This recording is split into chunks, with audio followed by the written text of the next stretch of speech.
Hello student, success coaching classes में आपका स्वागत है। यदि आप चैनल में पहली बार आए हैं तो चैनल को सब्सक्राइब कर दें और बेल आइकन को ऑल में प्रेस कर लें ताकि आने वाले सभी वीडियो को नोटिफिकेशन टाइम पर मिल जाए।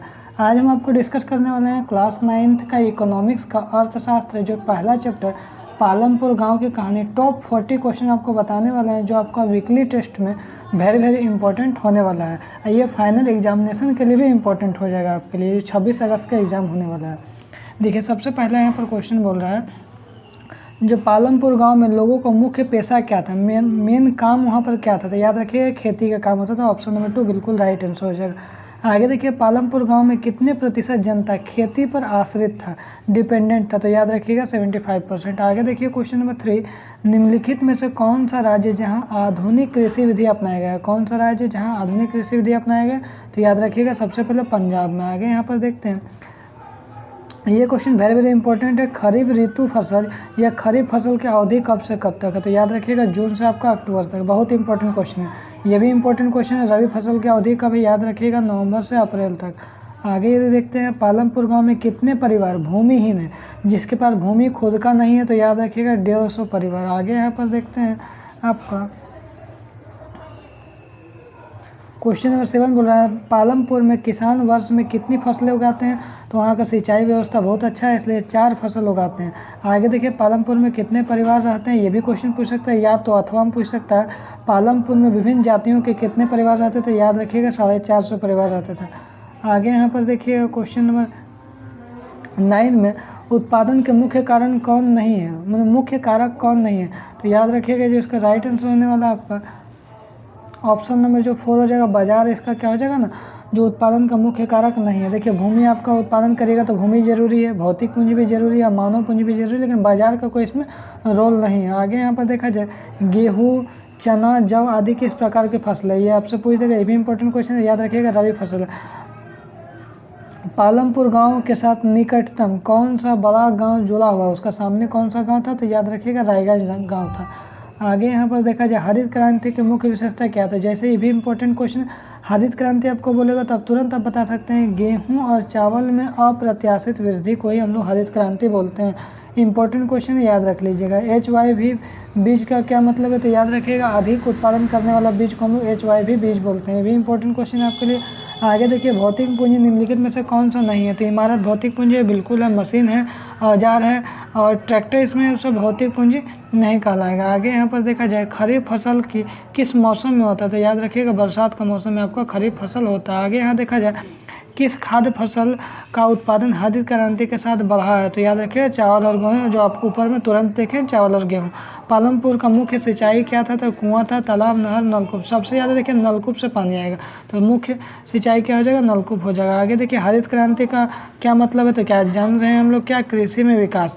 यदि आपसे पूछ दिया श्वेत क्रांति तो आप क्या बोलिएगा, दूध में वृद्धि होता है, लेकिन हमको हरित क्रांति बोला तो कृषि में विकास मार के निकल जाएंगे। आगे देखिए, आर्थिक क्रिया कितने प्रकार का होता है। याद रखिएगा आर्थिक क्रिया कितने प्रकार का होता है, 2 प्रकार का होता है।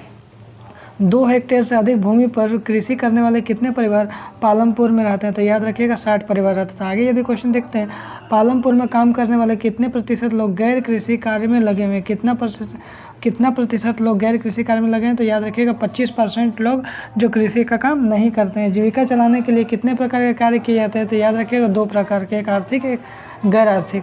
पालमपुर के लोग किस निकटवर्ती बड़े गांव को दूध बेचते थे। उसका बड़ा गांव निकटवर्ती कौन सा गांव था, रायगंज था, तो इसी में दूध बेचा करते थे। आगे यहाँ पर देखा जाए, कृषि हो गया, पशुपालन, वृक्षारोपण, मछली पालन, ये सब क्या है, जो प्राकृतिक से रिलेटेड जो भी काम करिएगा, खनन करिएगा, किसके अंतर्गत आ जाएगा, प्राथमिक क्रियाकलाप के अंतर्गत आ जाएगा। यदि आपसे पूछ लिया उद्योग से रिलेटेड पूछेगा तो किस में आ जाएगा, द्वितीय क्रियाकलाप में आ जाएगा। यदि आपसे सेवा से रिलेटेड पूछेगा तो क्या हो जाएगा, तृतीय क्रियाकलाप आ जाएगा। आगे देखते हैं यहाँ पर, निम्नलिखित में से कौन सा सबसे अधिक श्रम आधारित क्षेत्र में, सबसे ज़्यादा मेहनत किस में लगेगा, सबसे ज़्यादा लेबर किस में लगेगा। तो कृषि क्षेत्र में लगेगा। आगे यहाँ पर देखते हैं, भारत में आधुनिक कृषि सर्वप्रथम कहाँ अपनाई गई। तो याद रखिएगा सबसे पहला ऑप्शन है पंजाब में, हरियाणा में, पश्चिमी उत्तर प्रदेश में। ऑप्शन नंबर ए बिल्कुल राइट आंसर हो जाएगा। आगे देखिए, 1960 के हरित क्रांति किसके साथ जुड़ी है। तो याद रखिएगा HYV बीजों के साथ जुड़ा हुआ है। आगे यहाँ पर देखते हैं, श्वेत क्रांति अभी तुरंत ऊपर बताया था, दूध उत्पादन में वृद्धि हो जाएगा। हरित क्रांति की शुरुआत कब हुई थी। तो याद रखिएगा हरित क्रांति की शुरुआत 1960 में हुई थी। आगे यहाँ पर देखा जाए रायगंज पालमपुर से कितनी दूरी पर, तो याद रखिएगा 3 किलोमीटर दूरी पर है। आगे यहाँ पर देखते हैं क्या हरित क्रांति हमें खाद्यान्न मतलब खाने पीने पर आत्मनिर्भर बना दिया, तो बोलेंगे हाँ बिल्कुल हमको हरित क्रांति बना दिया। आगे यहाँ पर बोलेंगे भारत का संपूर्ण क्षेत्रफल या संपूर्ण जनसंख्या का लगभग कितना प्रतिशत लोग ग्रामीण क्षेत्रों में निवेश करते हैं, तो याद रखिए 75% क्या ग्रामीण क्षेत्रों में निवेश करते हैं। आगे यहाँ पर देखा जाए मदर डेयरी कहाँ की एक महत्वपूर्ण सहकारी संस्था, तो याद रखिएगा दिल्ली का होगा। निम्नलिखित में से कौन सा आर्थिक गतिविधि है, तो याद रखिएगा आर्थिक गतिविधि क्या हो जाएगा, स्कूल में शिक्षक का कार्य क्या हो जाएगा, ये आपका आर्थिक गतिविधि हो जाएगा। आगे यहाँ देखा जाए एक वर्ष में किसी भूमि पर एक से ज़्यादा फसल पैदा करने को क्या कहते हैं, वेरी वेरी इंपॉर्टेंट क्वेश्चन है, याद रखिएगा बहुविध फसल प्रणाली बोलते हैं। ऑप्शन नंबर जो 4 हो जाएगा बिल्कुल राइट आंसर हो जाएगा। औजार हो जाएगा, औजार मशीन भवन किस आदि को क्या बोलते हैं, तो याद रखिए हम लोग स्थायी पूंजी बोलते हैं, फिक्स कैपिटल बोलते हैं। एक बार खरीद लीजिएगा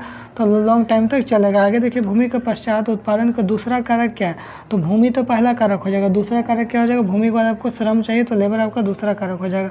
आगे देखिए हरित क्रांति का संबंध किसने है, तो अब तुरंत बताया था खाद के उत्पादन से संबंध इसका हो जाएगा। आगे यहाँ पर देखा जाए निम्नलिखित में से कौन सा कार्यशील पूंजी का उदाहरण था, कार्यशील पूंजी, तो इसका मतलब क्या हो जाएगा आपका कार्यशील पूंजी का उदाहरण है, तो इसका हो जाएगा ऑप्शन नंबर जो डी मशीन हो जाएगा। आगे यहाँ पर देखा जाए निम्नलिखित में से कौन सा गैर कृषि कार्य है, तो खेतों की जुताई करना है कृषि कार्य, सिंचाई करना है कृषि कार्य, फसल की देखभाल करना ये सब क्या है कृषि कार्य, लेकिन खाद एवं बीज की बिक्री ये क्या है कृषि कार्य नहीं है, तो ऑप्शन नंबर जो डी हो जाएगा 4 बिल्कुल राइट आंसर हो जाएगा। आगे देखिए अपनी आजीविका के लिए श्रवण को एक डेयरी दुकान खोली है, तो श्रवण की यह क्रिया किस प्रकार की, भैया दुकानदारी कर रहा है, तो क्या हो जाएगा आर्थिक क्रिया नहीं होगा गैर आर्थिक क्रिया हो जाएगा। यदि आपको वीडियो अच्छा लगे तो लाइक शेयर सब्सक्राइब जरूर करें। फिर मिलते हैं नेक्स्ट वीडियो में। Thank you so much.